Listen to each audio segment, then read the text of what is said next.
Hello everybody, welcome to another episode of Technology Philosophy. Today I would like to talk about digital identity, our personal identity in the contemporary digital era.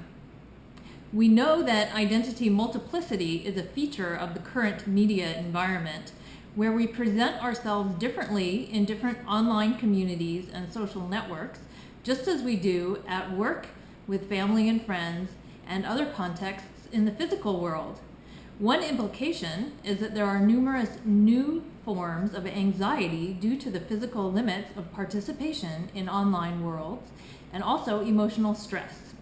Stress can result from the feeling of needing to be constantly connected, being disconnected, losing your cell phone, and socially from the desire to be liked, trending, noticed, or acknowledged, the fear of non-belonging and non-inclusion, and other forms of approval seeking.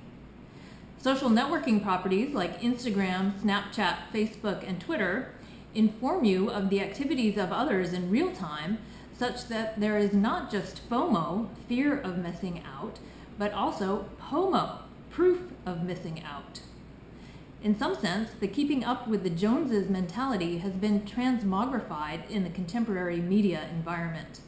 Instead of meaning the acquisition of status through monetary currency and material goods, it means status acquisition through the new digital currencies of reputation, attention, intention, comments, and likes. Another implication is that in digital interactions, we know that we might see a presentation of the other person that is totally different from reality, but also instead of seeing the whole person, we only see a highly mediated and purified version of the other person specific to that situation. Individuals might appear as an even more concentrated version of themselves due to the context specificity of digital media properties. Consider, for example, the different ways that real-life individuals present themselves and interact in software developer communities, health social networks, and Q&A forums like Stack Exchange and Quora. While a key feature of the contemporary media environment is identity multiplicity, any one presentation of identity may be highly specific, even if profile details are available about the full person. This could be useful or detrimental. The salient point is that it is a different situation as compared with physical reality.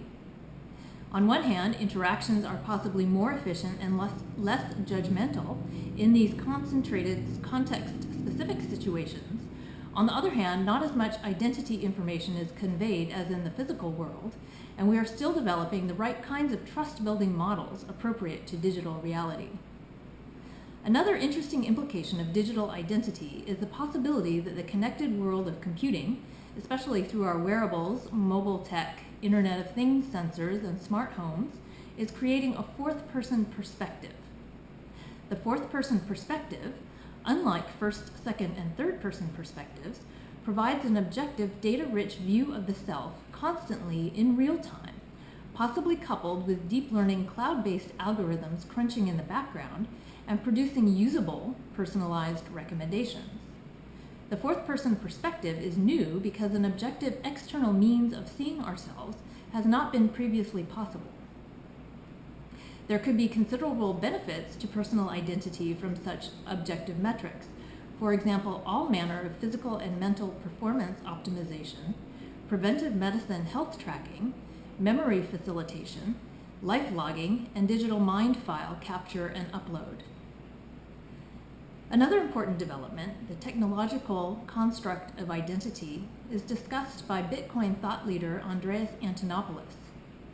We are starting to emerge into an era where there are two clear forms of identity, the technological construct and the social construct. They are different and have different implied social contracts. The social construct of identity includes the property of imperfect human memory, which allows the possibility of forgiving and forgetting, and redemption and reinvention. Machine memory, however, is perfect and can act as a continuous witnessing agent, never forgiving or forgetting, and always being able to represent even the smallest detail of minutiae at any future moment. Formerly, this was just for celebrities, but now in the contemporary media environment, this continuous digital witnessing could be for everyone. As with context-specific purified digital identity interactions, the functionality itself is not inherently good or evil. And likewise, perfect machine memory only becomes tyrannizing when re-imported to static human value systems.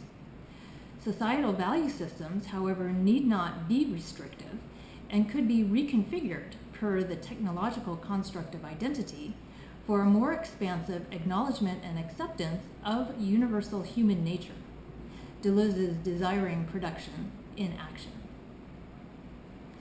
Another consideration is what it might mean for our personal identity when technology, data, and information are the other with whom we interact.